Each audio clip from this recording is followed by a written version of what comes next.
Hi అండి. ఇవాళ మనం టస్సర్ పైతాని ఫ్యాబ్రిక్ అనేది టస్సర్ పైతానీలో తీసుకున్నాం. శారీ అంతా కూడా మనకి లైట్ వెయిట్ శారీ, అలాగే డిజైనర్ పీస్.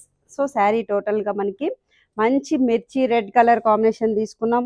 బోర్డర్ అనేది కూడా Paithani border with mono design అనేది ఉంటుంది. అవుట్లైన్ అంతా కూడా small temple. So border wise కూడా మనకి చాలా క్లాసీగా ఉంటుంది. టోటల్ అంతా కూడా మనకి హెవీ బోర్డర్ ఉంది. మిడిల్ చూసుకుంటే కూడా స్మాల్ బుటీ. సో మనకి డాట్స్ బుటీ అనేది తీసుకున్నాం. పైన బోర్డర్ చూసుకుంటే కూడా సేమ్ బోర్డర్ ఉంటుంది. అలాగే పళ్ళు చూస్తే కూడా శారీకి చాలా అందంగా ఉందండి. సో మనకి ప్యూర్ పైతాని ఏ విధంగా ఉంటుందో పళ్ళు, అదే పళ్ళుని మనం ఈ శారీలో డిజైన్ చేసాం. శారీకి బ్లౌజ్ చూసారా, ఫుల్ డిజైన్ పైతాని. శారీ మాత్రం చాలా బాగుందండి. చాలా లైట్ వెయిట్ శారీ. ఇందులో కూడా మనకి కలర్ ఆప్షన్ అనేది ప్రజెంట్ ఓన్లీ గ్రీన్ కలర్ మాత్రమే అవైలబుల్లో ఉంది. ఇందులో కూడా మనకి 2 కలర్ మ్యాచింగ్. Thank you.